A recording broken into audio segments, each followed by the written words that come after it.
What's going on, guys? It's your boy Freddie, and we're back at it filming another video, guys. When I tell you I had the time of my life kicking it with my homie, my sister from Miami, the one, the only queen of rap, at the steakhouse. That's what we was, because I was with the baddest Miss Trina.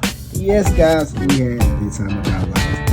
It was such a good time. We learned so much, but most importantly, we got to have an in-depth conversation with the queen of rap. Yeah, when I tell you Mona Scott Young didn't miss nothing. Maybe she might have missed a few things, but she didn't want to give it away because she wanted y'all to go buy the book, which is why we was there, to support the queen of rap and to make sure we find out all the dirty details that's gonna be in that book. Anyway, I'm gonna go ahead and stop talking about it.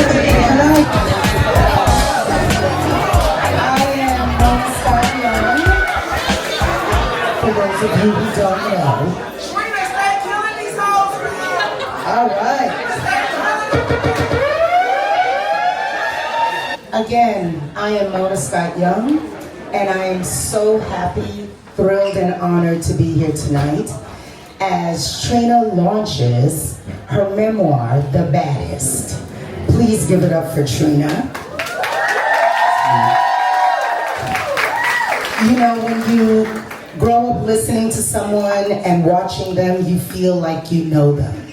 But it really is not until they put their life down on paper, they open themselves up, and they share their innermost secrets, their vulnerabilities, their hopes, their triumphs, that you really understand what it took to get them to where they are and to make them who they are. Trina has done that with this book.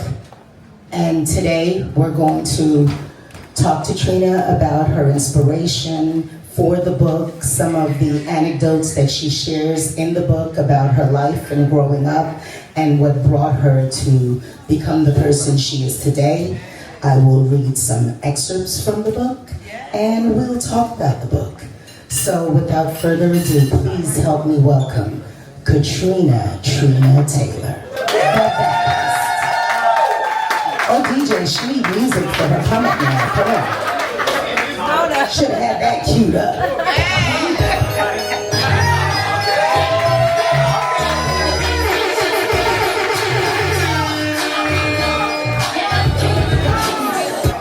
All right, so before we get started, and you know what? I was going to give you another intro, but go ahead. Okay. Go ahead, Mama, you're the boss. I'm just here. No, I wanted to start by just, for those who have been living under a rock and who don't know anything about you, and that should be no one in this room, just to hear a little bit about the inspiration here. This book, The Baddest, is an energizing and provocative memoir from the unapologetic hip-hop icon, chronicling her Miami upbringing and the good and the ugly that comes with being the baddest. Growing up in the Liberty City area of Miami, Florida, Trina Taylor spent her childhood feeling relatively sheltered by her mother and stepfather. Trina and her mother had an unbreakable bond, and Liberty City felt like a playground made just for her. And even at a young age, Trina knew what she wanted: to be a powerful, successful, and magnetic woman. A woman who was entirely self-reliant and independent. She dreamed of becoming a dancer, sexy and sparkling in the background of rap music videos she saw being filmed around Liberty City. Little did she know she'd eventually be the star of the videos and a founding queen of rap. In The Baddest, Trina's voice is, as always, powerful, insightful, witty, and provocative, while also showcasing her vulnerability and deep love for her family, home, and music. This evocative look into Trina's upbringing in life as a rap icon proves why she is the blueprint and how she helped pave the way for the future of female rappers and hip-hop artists. Put it together for Trina, y'all.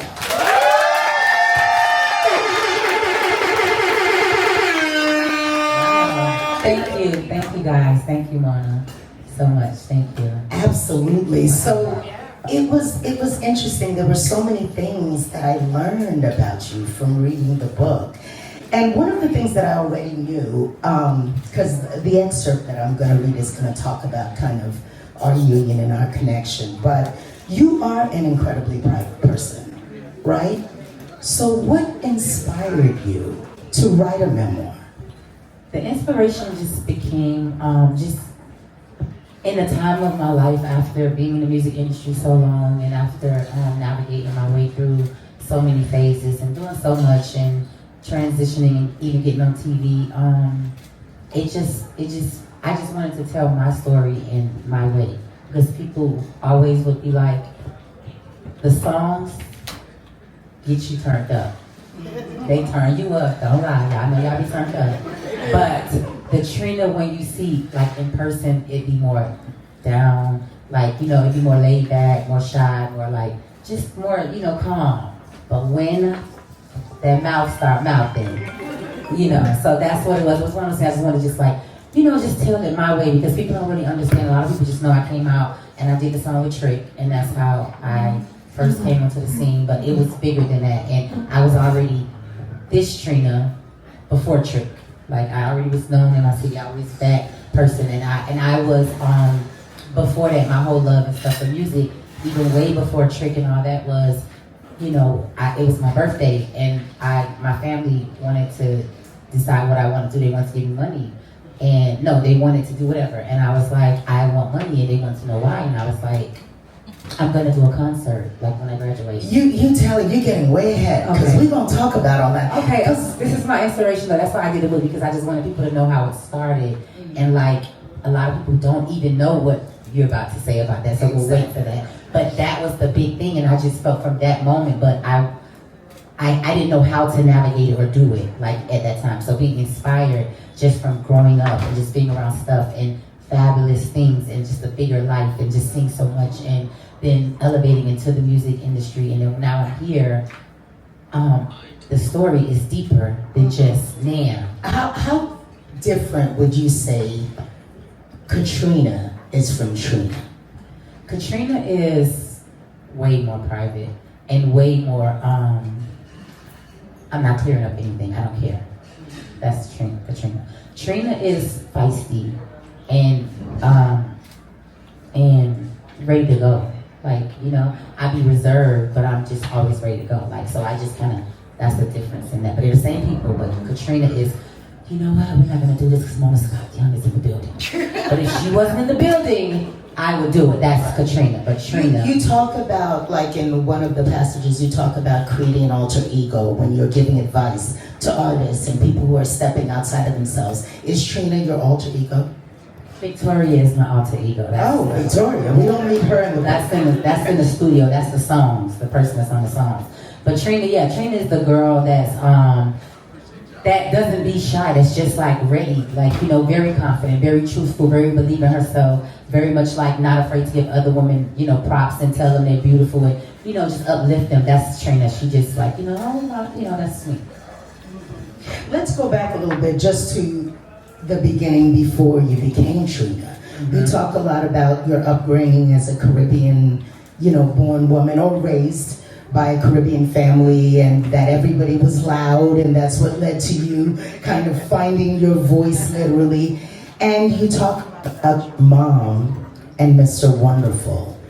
Tell us a little bit about how growing up in that environment, because one of the passages is, I walked around Liberty City with my head held high because I was the proud daughter of two of its most respected people. Everybody knows my mom and dad, so it was one of those things where they both had businesses on the same street. This is the hood that I came from, so it's easy to leave off the street where my grandmother's house is, and either go to my mom's business or my dad's business. Like, it was the whole block. And, you know, I was just, you know, that girl. I just grew up, like, feeling like that. My mom owned a whole bunch of beauty establishments, like, this whole era, and it was just women. So when women come in, it was all about coming in, what you do in a beauty salon. Get dressed up, you want to get hair, makeup, all that stuff. So I always saw that. Always leaving out the door, telling the woman, you look beautiful, your hair is, you know, women coming there, you want to cut it from long to short. I saw that. And then my dad's side was just more of whatever you want. Like, whatever you want to do. Like, you know, just, that was it. But would you credit watching the way your dad moved for kind of your street smarts, your hustle? My mom. Your mom? Yeah, my dad was more laid back. He was older, so he was just a cool guy. Everybody just loved him. They respect him. He did a lot of stuff for the community, and so with my mom. But that was the brain. That was the muscle. That was the energy over everybody. Even my dad. That was the force. Like all that came from her. The streets. Like watch you hang around. Watch what you do. Don't think you're doing nothing that I ain't already did. Don't try to be slick. I've been there, done that. All this stuff. I'm like, oh yeah, Mom. No, you don't know. I know. I've been here before you. So that was my mom. So all of that stuff would like be in my head no matter what I did. But you spend a lot of time challenging that. With the stories you tell in the book, you had a hard I didn't day. do a lot of challenging, a little bit, because I didn't really play with my mom. But when I was younger, like growing up, junior high, school and stuff like that, yeah, I did skip school one time, 2 times. But one time we got caught. And the one time we got caught, we didn't get away because we got caught. Like somebody called my mom and was like, we see your daughter and some peak girls and they're walking down the street. It's like, my mom's like, that's impossible. She's in school. Oh no, she's not. She's right here. So we just on our little day. We didn't even know why we skipped. We just didn't want to go that day. It was one of those days. You don't want to go. You just want to just do nothing and just be in the house. And my mom's sister lived not too far from the school, and we just thought her house was the perfect house to go to. I had a key. So we could just like hide over here. And the day my mom came driving down the street before we got to the house, checked us up and drugged us back into the school and embarrassed us. And you know what comes with that? There's snatching. I was like, Mom, what's going on? This is embarrassing. But it's embarrassing for you to leave the school also. So I learned that, but I didn't really play with her like that. But yeah, I did.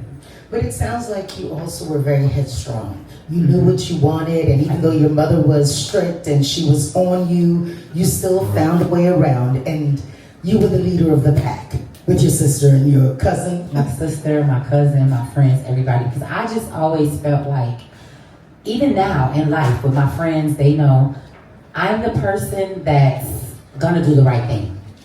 We could be out together, we're in the car, everybody gonna hang out and we get drunk or whatever. One of my friends would challenge, I could drive. I'm gonna be the person to say, I'll leave the car, we can Uber or whatever because we're not driving.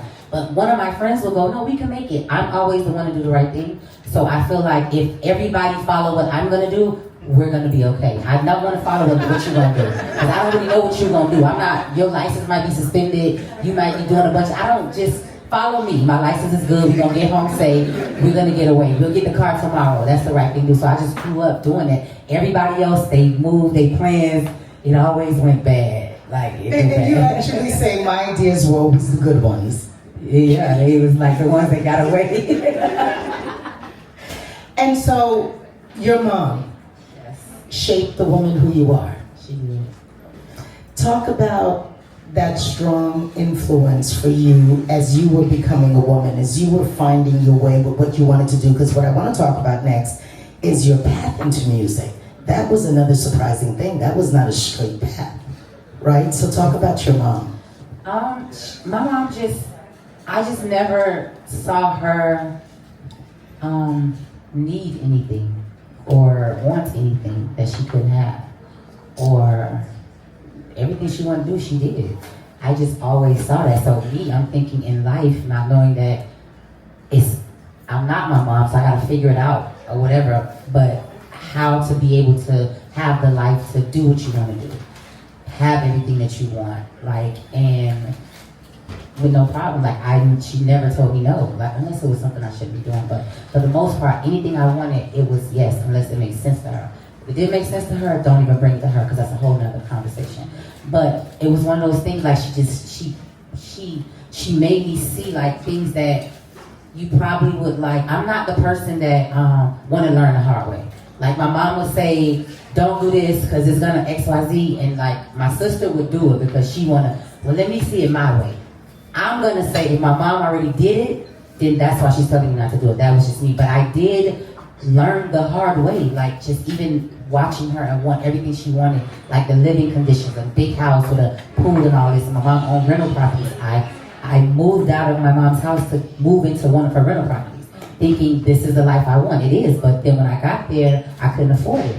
Like the bills was coming too fast. The light bill was like, I thought it come every month. It was like seeming every 2 weeks. The water bill, there's the pool bill, there's the yard man, there's groceries, there's the car insurance, there's all this stuff. And before you know it, the lights was off and the pool man ain't coming no more and all this stuff started packing up. I'm like, hey, what's going on? My check is not enough at this place to pay for this stuff. But my mom already told me this.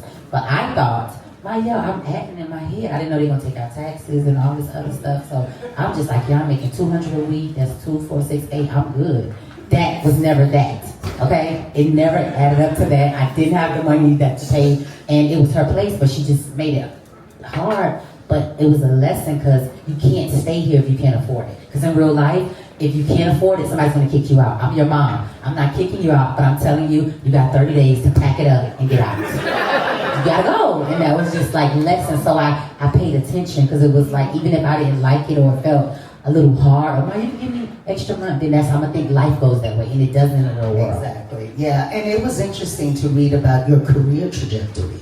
Right, you talked about what you made in terms of money and stuff. I want to throw this out because this was an interesting one. Who thinks they know what Trina actually wanted to do with her life? Because if we think it's rapping, it was not it. Wait, did you read the book? Okay, go ahead, what do you think? Real estate? Who would have said real estate? Does everybody already know that? What? Yes, I was like, what?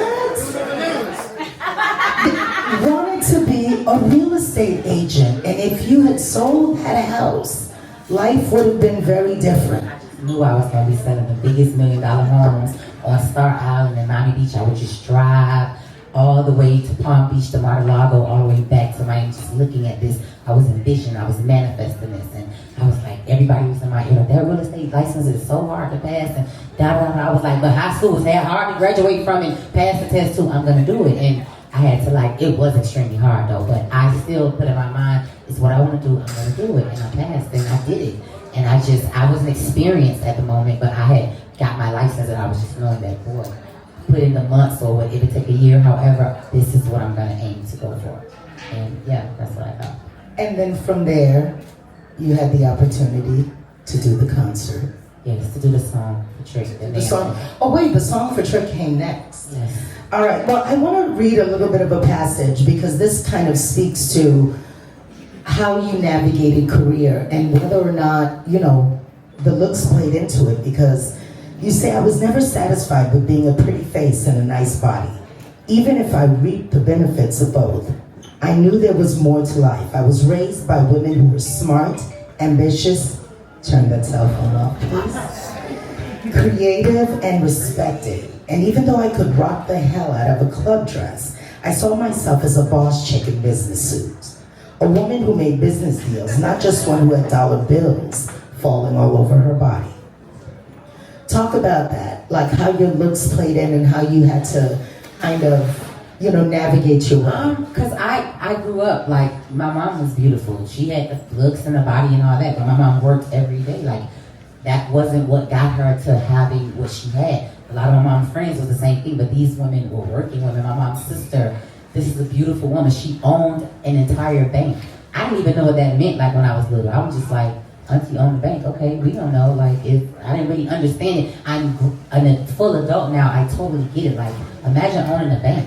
I just thought money. Yeah, I didn't even realize my auntie was just like, okay, auntie, cool. But when seeing that, I just knew that we from Miami. Miami's one of the places where 11 o'clock at night, you can wear bathing suit and flip-flops. It's hot. You walking around the street, you're on South Beach, whatever. So that just isn't enough to be to where I wanted to go, to the women that I was seeing growing up around my mom, her friends, her clients, people that she was engaged with, and they were dressed up. They were business. They had the nice cars. Their hair was always done. Nails was always done. They always had money. They was never begging. They was women that pulled out credit cards, and this was a life. I was sometimes Mom, what does this lady do? How does she got so much money? So it was that kind of molded that whole brain thing for me. Everything looks, face, body, all that looks good, but you gonna go from little to growing up and old, and all that's gonna change, and you still gotta figure out what's gonna be the key to make you get to where you want to go. It's not looks, because I see a lot of beautiful people and they are just a bird brain. It's this little. That wasn't the thing for me. It's some smart, intelligent. Some people thought, even I experienced that sometimes when I first started, even going to do interviews or radio stations or whatever, and people, as soon as you walk in the door, it's Nan or the Baddest, and they figure I'm coming with a bunch of girls. They probably got to be dancing and twerking, and it's like she's intelligent. She know how to speak and read, and it was one of those kind of things. Like it was like, huh? So I realized that like it's the image is that's just the look, and now everybody buying it. So it's one of those things that was here for real. Like I was always watching, always paying attention, always looking at the inspired woman that was going higher, like. And always figuring out how to make money. Always. Talk about the concert that you put together. Yeah, so let's talk about that. So this was gonna be my graduation gift from high school, and I had kind of graduated late because I hated science. I just didn't think something that I needed in life. I don't know why I'm here. I don't want to dissect the frog. I don't care. Leave me alone. I'm gonna fail. My mom was like, you can't even get an A in the conduct part. You just get F for F. So 4 years high school, I failed science. So now it's time to graduate, and my teacher, I was missing a credit, so I had to take night school. And the night school consisted of me passing by watching the Malcolm X movie. However, I passed, graduate. Okay, moving forward. So for the graduation, I got money. I was like, wait, whatever I wanted for my graduation. I was like, I just want money. And my family, my mom, my aunt, and my mom, both sisters, were like, well, what do you want to do with the money? Like, you want to buy a car? And I was like, no. I was like, I want to do a concert. It was like, a concert? What kind of concert? Like, and I was like, the artists, they come out, perform, concert, and it was just, they didn't understand it. Like, and you weren't even in music at that point? No music at all. It was no music. I didn't know no artists or nobody. The only person was Uncle Luke in Miami. I didn't know nothing else. So in this concert, I just always watched television, and I always watched, the up and coming artists and everybody was coming out. I just loved. Now at this time, I'm like, this is what I'm gonna do with the money. I'm gonna book artists to come to Miami. I already know the club. I'm gonna get my friends. We're gonna drive by there, speak to the manager, ask how much is the venue, find out the venue price, and then we're gonna start making a list. And how old were you back then? I was at this point 18. 18. Yeah. All right, this was before social media, before you could just 17 going on 18. That people could just come. So thinking about that entrepreneurial spirit and mind at 17 years old that you already had was crazy. But go ahead. So I just thought I'm gonna do the concert. So now, okay, I'm not a promoter. I don't know how to book, how I'm gonna get people there, whatever. Miami is popping, it's lit, everybody's gonna come to South Beach. We are the club that has the most people coming to visit and do shows is Cameo. So now we're gonna go there and get in contact with the people. I got in touch with them. My artist, this was my first booking in my artist. The first artist I booked, I think I was 8. I think I was 17 because I wasn't allowed to get in the club, but I snuck in the club. Yes. So I was I said I was almost 18, but I was closer to my birthday in December, so whatever, I did. It was whatever. They don't know now. Anyway, so the artist that I booked to the concert, it was The Brat. This is when Funk the Five was out. Craig Mack and Biggie Smalls. These were the artists. The Brat came with Jermaine Dupri. Biggie came with a few people's entourage. Craig Mack came with like one person. The Brat was very The Brat. She was very cool, calm and collect, very spoiled. She was with JD. They was ready to go to South Beach, get on school, just have a good time. Craig Mack was cool. He went to radio, did everything. Biggie just wanted to smoke and get to the hotel. But this was my concert in Miami, sold out, major show, packed. At 17 years old. And at 17 and a half. That's crazy. I mean, it speaks so much to who you are and why you are who you are today. I mean, I don't think people are realizing how difficult that was. I come from back in the day before all of these, all of the access, right, that we have now with social media. The ability to just connect the dots and reach millions of people at the press of a button. That was almost, an unbelievable feat for a woman So we had to put out in hip-hop. fires. For a woman in hip-hop to do that, right? So that's something that needs to be recognized because there weren't that many women on the business side of things. Certainly not any women promoting concerts, and certainly not any 17-year-olds doing what you were able to do. So I just think that says so much about who you were to become. But you also, do you think at that time, even with booking those shows, and did your confidence level and your ability to do that, would you tie that back at all to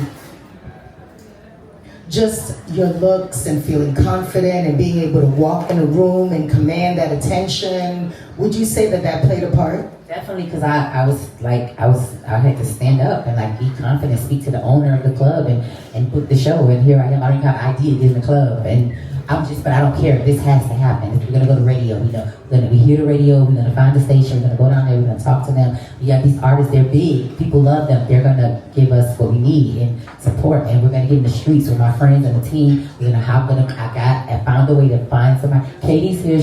She made flyers. We just had to make flyers and post them up on the boards and do all this kind of stuff. This was the real starting from the bottom, like with it. And I still did not want to be a promoter of the concerts when I did it. It was just something I wanted to do. I did it and I accomplished it, but I just didn't see myself doing that. It was a lot of work. You gotta make sure the artist's okay, you gotta book limousines, everybody gotta get it was a lot. All the details. All the details. And I asked the question about the looks, and that the connection may not have seemed clear, but I wanted to tie that in to the fact that there is this sense of ownership, right?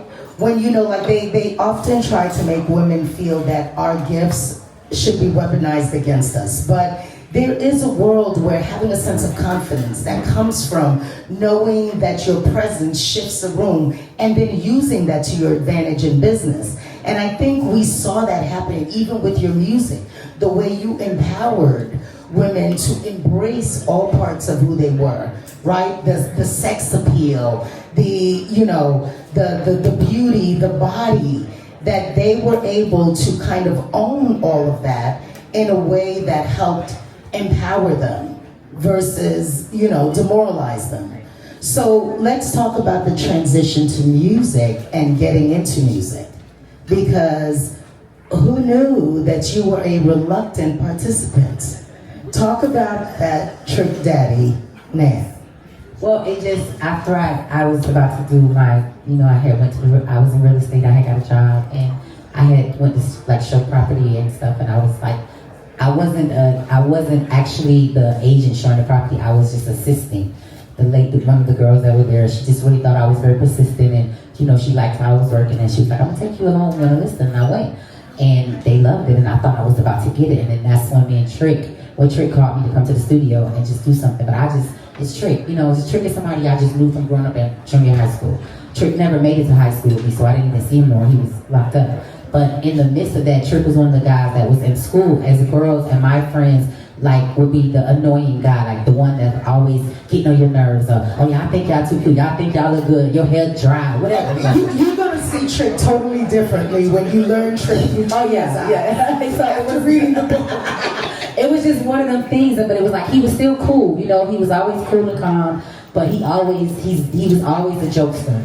And so, he just hit me up one day, I want you to come by the studio. I'm thinking, I'm just gonna probably say something on his song, before this whole Trick even thing happened years prior. I'm gonna just back up a little bit. I had snuck in the studio. I was 16, I think 16. I was 16 I'm always going on another age. I think 16 going on 17. However, I went to the studio and that's when I had did it's a little part when you hear Luke's It's Your Birthday and they go Trina, I had to snuck in and do that. So I'm thinking this is what Trick want, a little talk introduction, and he's like, just come on, it's gonna be quick, whatever. And so I got to the studio with my friends and Trick wasn't there.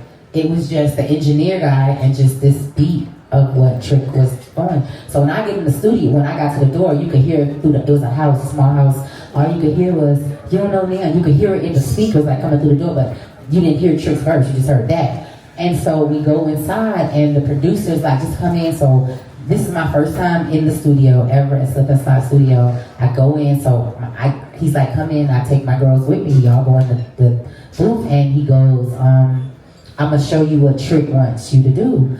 And so I was like, was that it? You were playing through the thing? And he was like, yeah. So I was like, okay, well, let's hear it.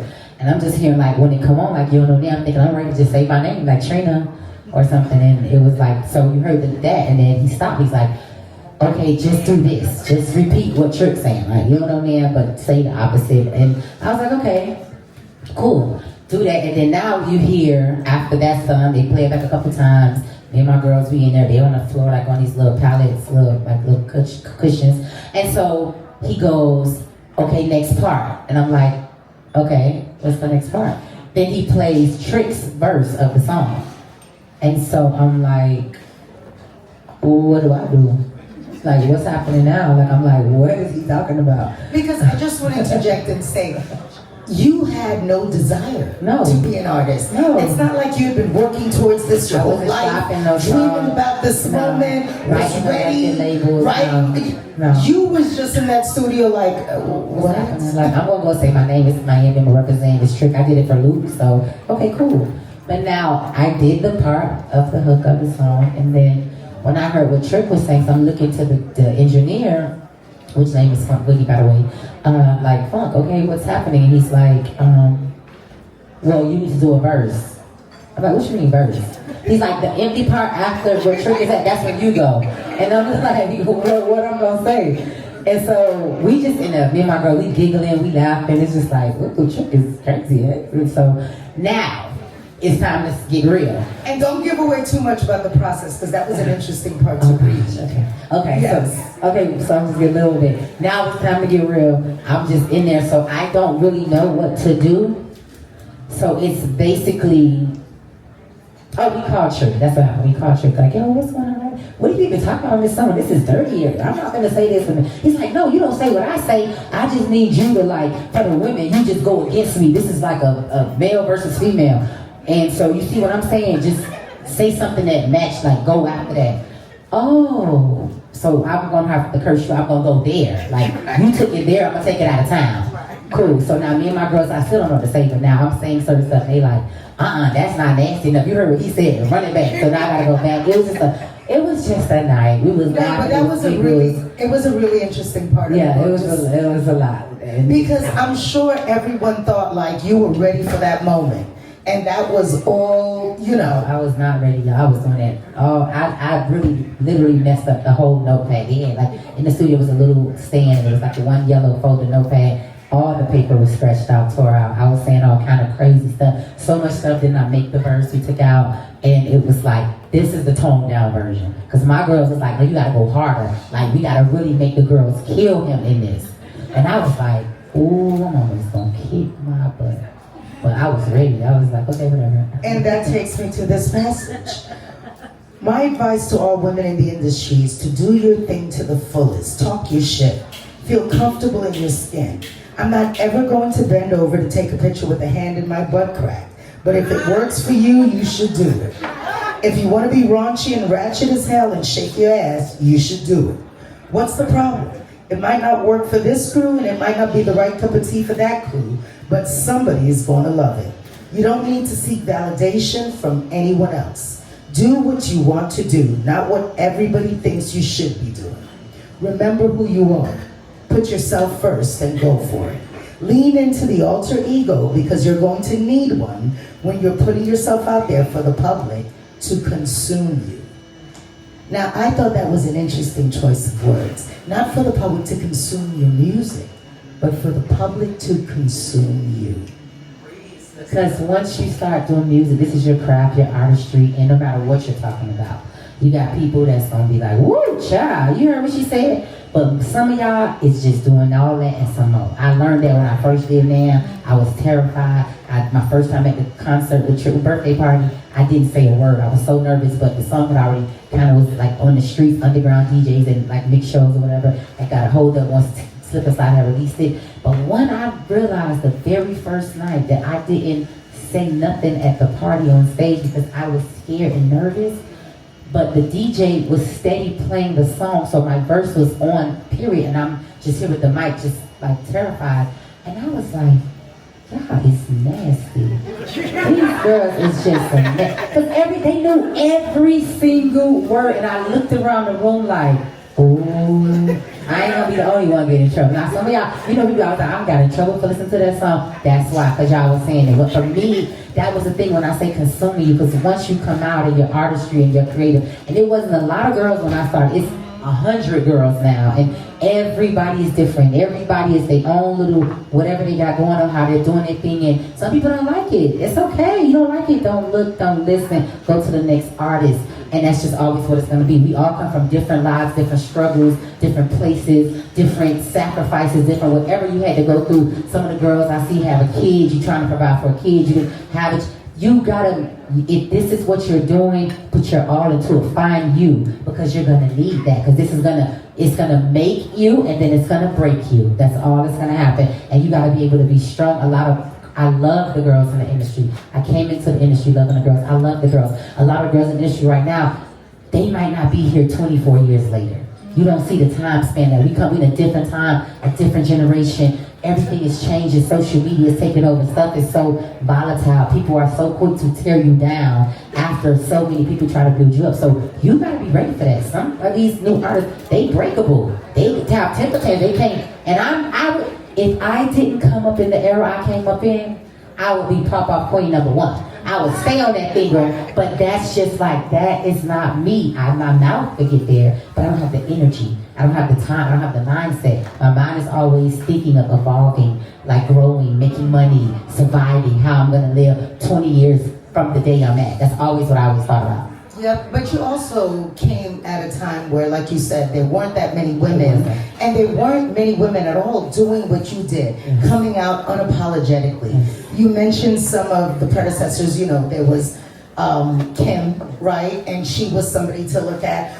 But you also were really smart, I thought, in the book about talking about the audience and understanding that you were the voice that these women had.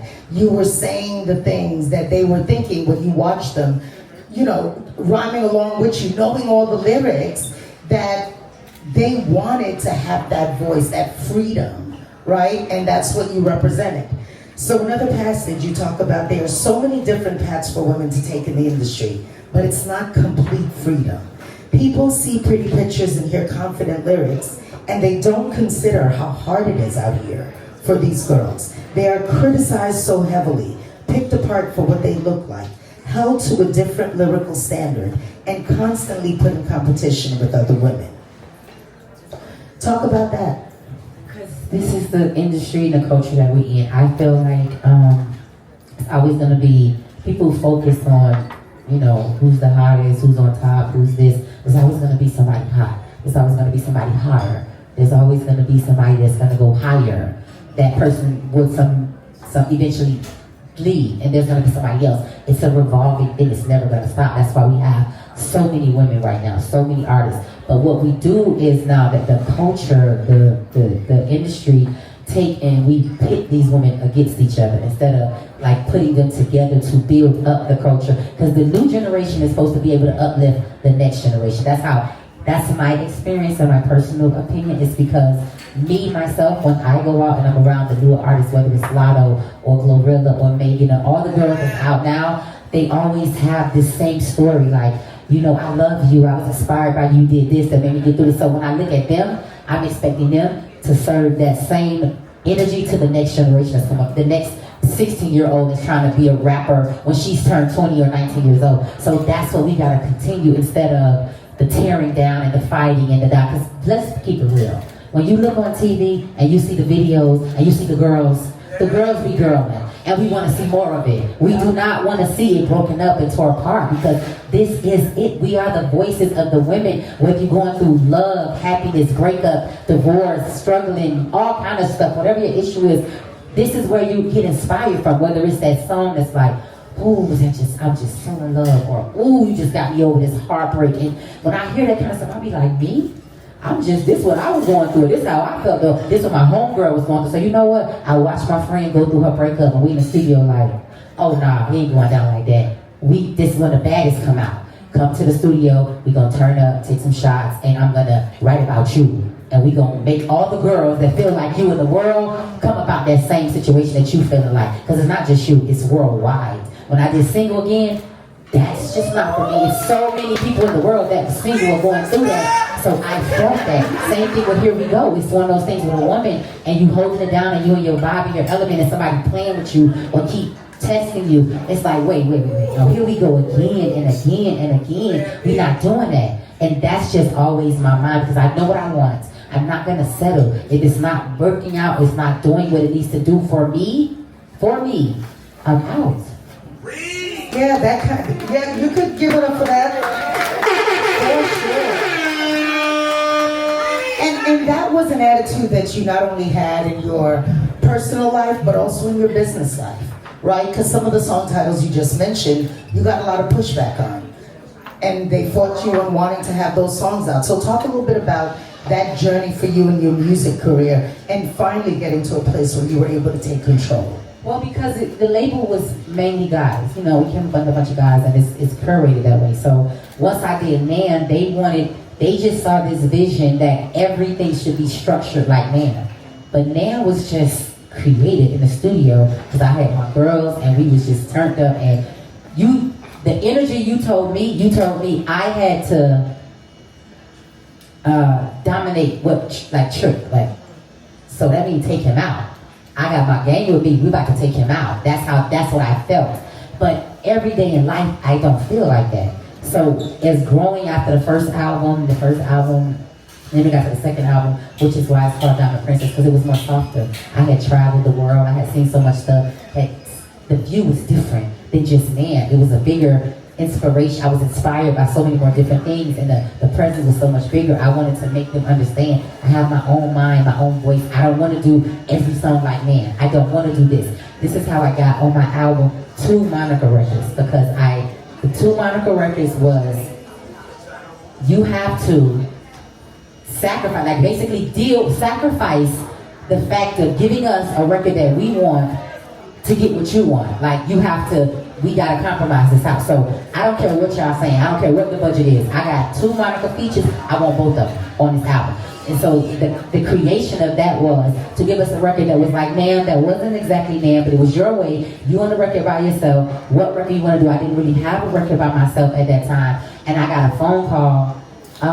Maybe like it was a crunch time in the album, right towards us closing the album. I got a phone call towards the end from Killer Mike, and he sent me a beat, and that's how Look Back At It got created. And that was the record I got to put on the album for the label to satisfy them for me having these 2 slow love kind of records for Monica. So it's all kind of game when it's like as a woman, and when you come out with your whole creative, you're gonna change. You're not gonna be the same. You're not the same person you were when you started. You see different visions, you meet different people, you're inspired by other things, and you gotta know who you are with that voice to speak up on that, or you just be unhappy. It ain't what you want to do. And you made some pretty tough decisions along the way too. Yes. But I don't want to give too much of that away, because you really share the frustrations, the triumphs, the experiences of your career. And I think people who don't know every single detail will be, kind of surprised at what you share in the book. So we're not going to give away too much of that. I think there are moments in the book where you talk about, your personal life, the relationships, both with your family and with some, romantic relationships. But I'll tie that to the things that you say you learned from your mother and the women in your life, just about how to be treated and about what you should be looking for in a relationship. Can you talk a little bit about that? Well, my mom, I came from seeing my mom, I didn't have the guy who my mom decided to create me with, whatever energy that was. Thank God I'm here, but I don't really consider that as being a part of my life. So my mom was married to my sister's father when I was 2 years old, and that was my mom's husband, and this is the man I grew up with to know as my father. This is Mr. Wonderful. He's the person I talk about the most in the book. So growing up as just young and just coming up into this life with this amazing man in my mom's life, and I watched this man treat my mom like she was on top of the world. That's all I saw. I watched my mom do everything, get everything she want, go after everything she want. She want to build and she want to have a whole beauty empire. My mom is the first black woman in Miami to have a beauty empire, to sell hair products, beauty products, before a hairdresser, like a whole big space, 20,000 square feet space of beauty products for women to come by all this stuff that we do. So I watched this and I'm thinking this isn't what I want to do. I love it. I'm here. I'm seeing it. But it wasn't my vision, but just watching it and watching my mom's sister that owns the bank and my mom's friends and everybody that came around my house and my family, they were all women that had goals and vision and jobs, and they buy everything that they want. And so that's all I knew. I only knew that when I get of age to be able to have a great job and to have a great life, I'm going for the best.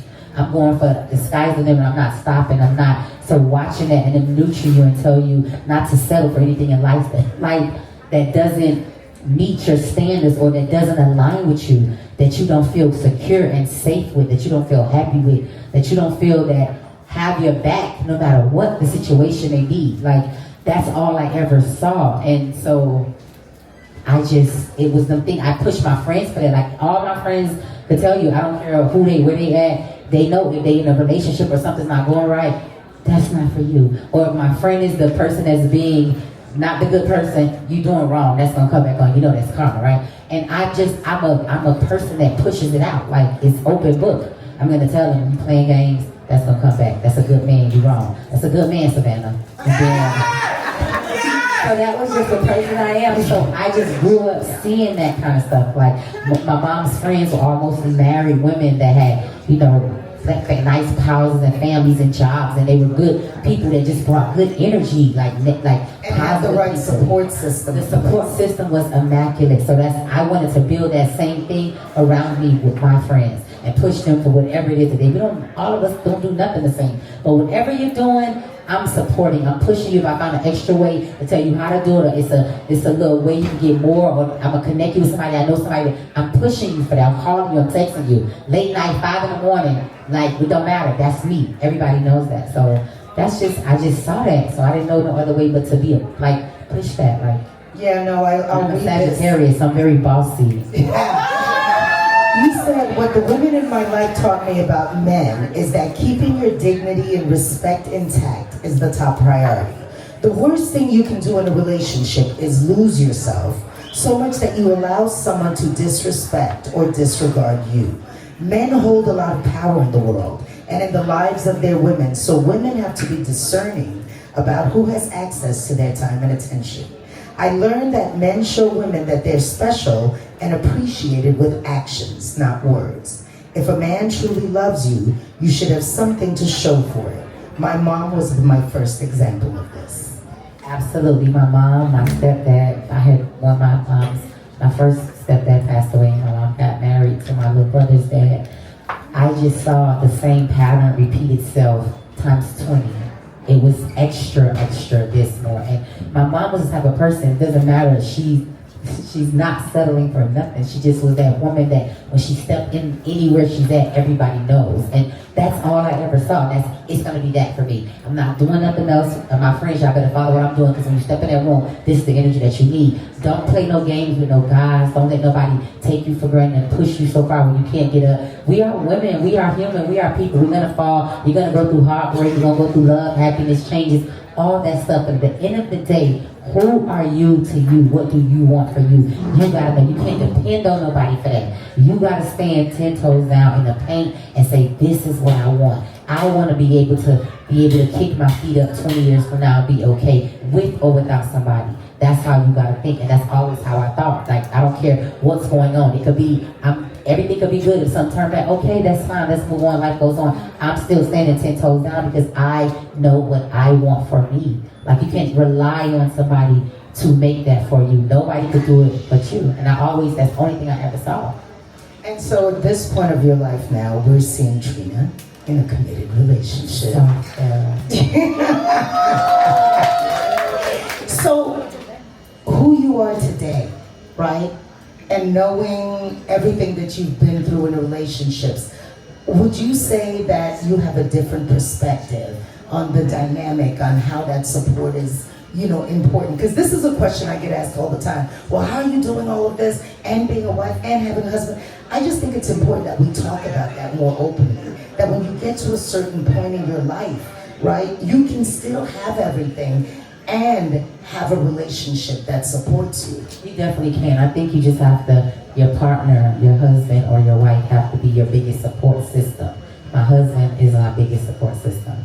He caters and makes sure everything that I need is there, like first mentally before it is accessibly. And that's the thing that I learned, and that was the most attaching thing to me. Because this culture, this industry that I'm in, it's a lot to deal with. the people, the fake, the real, the energy. It's not designed for the success of relationships. It's just not. So you got to make sure you and your partner is on the same page. They're very understanding because they see so much.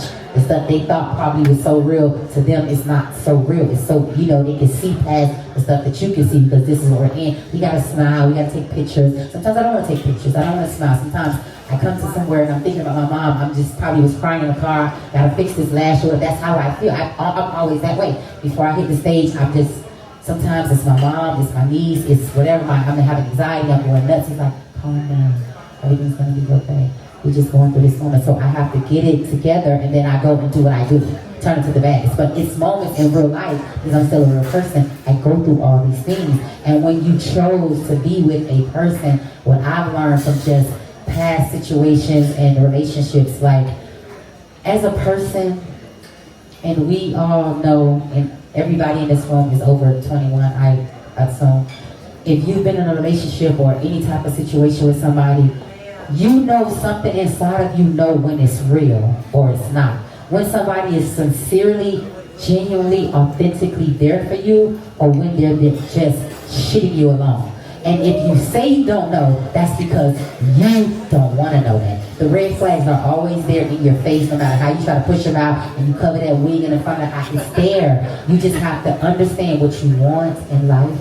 You have to be true to that. Sometimes you have to get to the point to where you're tired. I'm not accepting this. I'm not taking this. We're not doing this. This is me. I'm Katrina. This is what I want in my life. This is what I'm accepting in my life. This is what I'm not tolerating in my life. I have a husband I respect and I love, and I'm so grateful for, because this man has brought the softest parts of me out of my life during the most emotional parts of my life. And I stand before you guys all the time, whether it's on a stage or it's TV or whatever, and all the time I'm always smiling and giddy. I'm not always feeling like that. I'm not always feeling like that. Sometimes I grab the phone, I'm dialing for my mom, because that was to me the world. And when you get to a place in life and you don't have your mom, that is the most darkest, deepest, painful place in the world that you will ever be. That you will ever be. Because there's no way to call. It's over. It's just over. I don't care what nobody tell you. I don't care how much praying. I don't care how much it's going to be okay. It's never going to be okay. It's a moment in your life that will always follow you. I don't care how much happiness, how much money you make, how much trips you take, how much Birkin bags, how much wigs you wear. That hurt and that broken part of you is going to follow you until you leave this earth. Every day is not a good day. I put on today's to make it, but it's the most painful thing for me, the most hardest 5 years of my life I've had to endure in life. Sometimes I thought I wasn't going to make it through these years, but I have. And I pushed through these years because I still cannot believe to this day that my mom is not here. That's the only thing that I have in this world that I knew if everything else failed, when I call that phone, she's coming. She's there. I don't have that. So life is real. I'm not taking no shortcuts. I'm not playing no games. You're not playing with me. If I feel your energy is negative, you gotta go. Because this is my life and this is my world, and I gotta live it out to the fullest.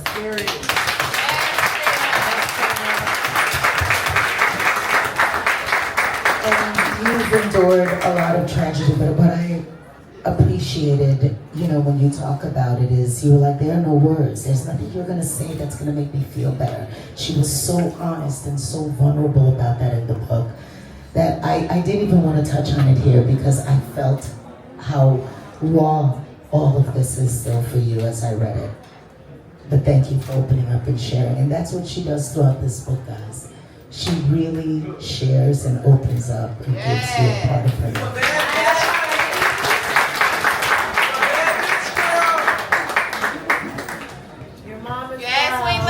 And she is so proud of you. Your mom, your brother, your niece.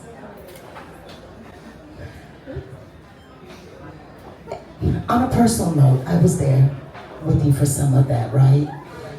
And seeing who you are now and seeing your ability to talk about it, you couldn't even talk about it. There was a time when you couldn't even talk about it. So this right here is resilience. This right here is you being on the other side. It's never gonna go away like you said, but you're living with it and you're figuring out how to move forward. Yeah. All right, I'm gonna lighten it up a little bit by talking about living your life and having your relationship out in the public eye.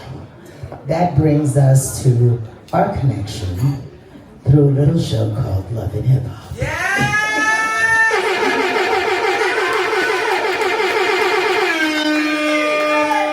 It started with you, girl. I'm gonna read this passage because I had no idea, guys. I was reading this book, I was like, what? Mona Scott Young changed the game when she created Love and Hip Hop in 2011.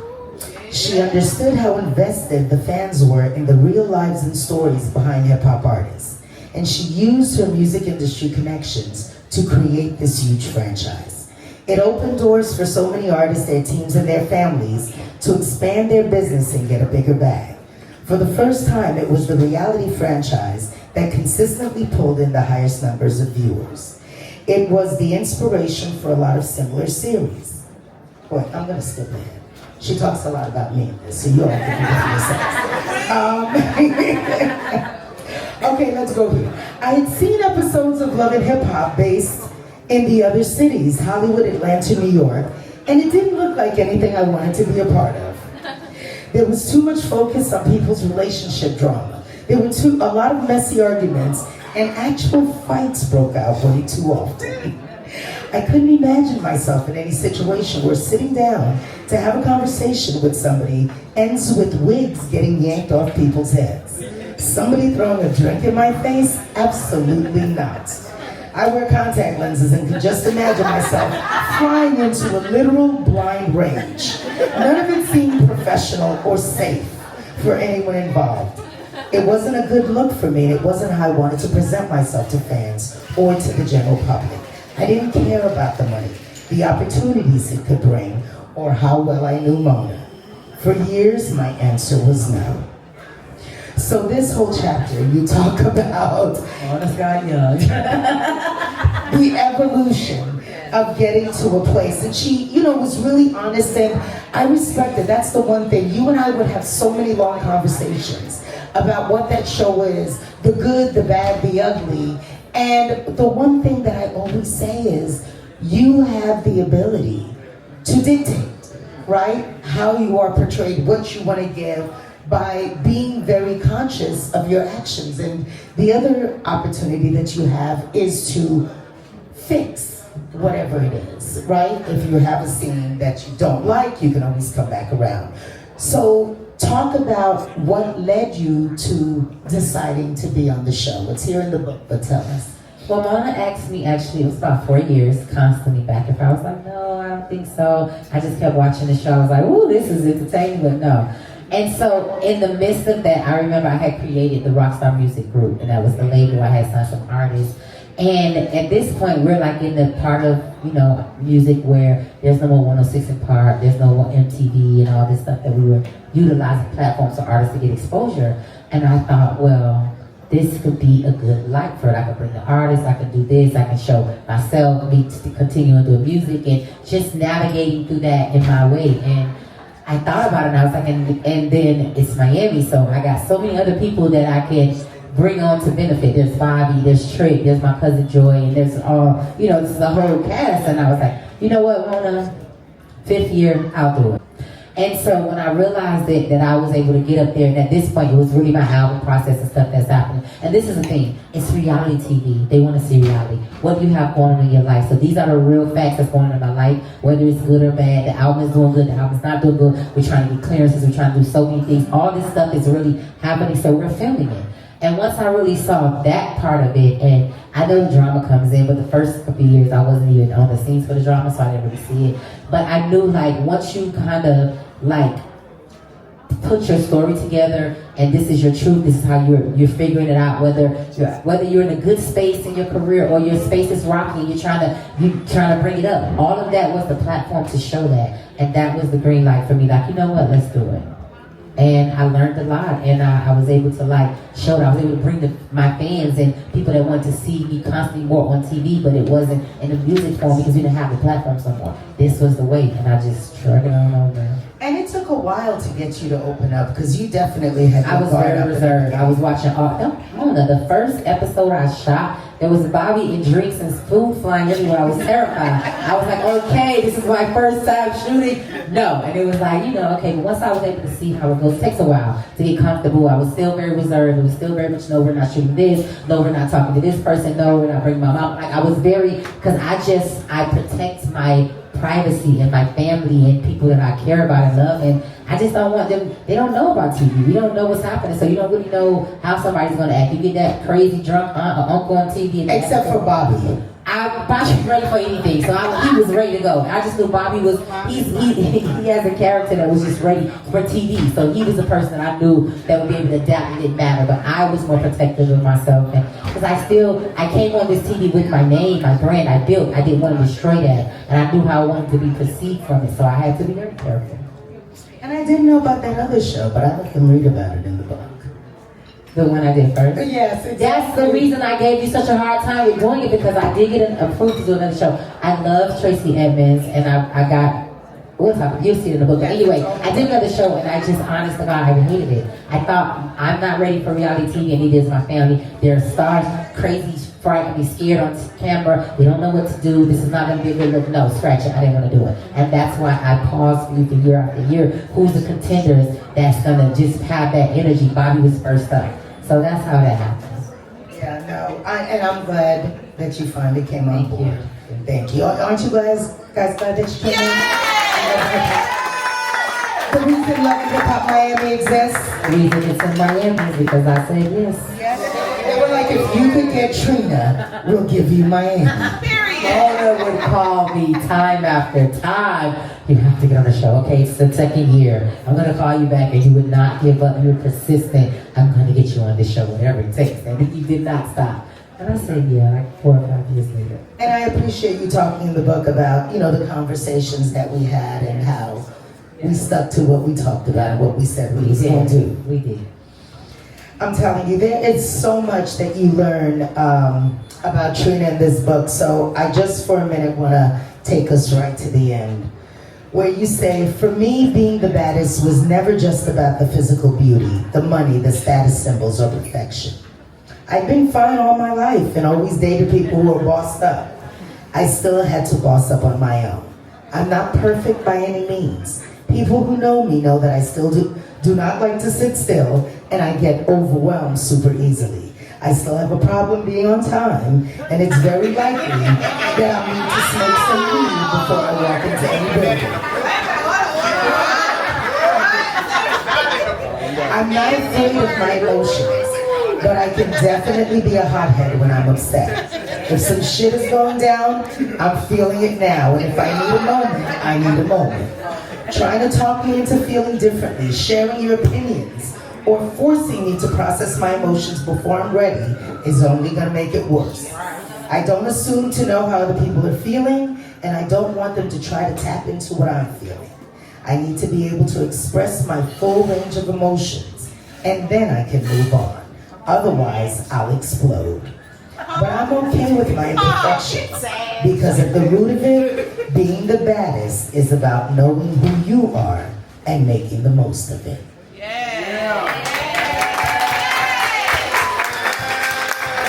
Ladies and gentlemen, Katrina.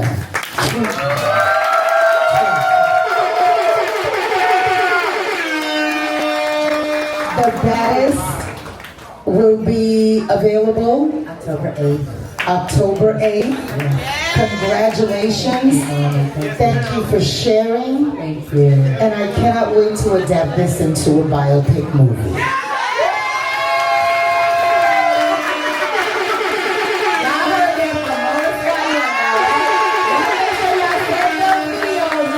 When we looking for those videos, and y'all say, where's that movie? Everybody started running Mona Scott Young, okay? Oh, what's going to happen? Okay. Thank you so much, Trina, for opening up. Thank you for sharing. Thank you for writing this book. Everyone, thank you so much. Please support this book. Tell your friends, tell them to tell 1,000 friends. Tag Trina. The book will be available October 8th. Thank you for coming. And Video.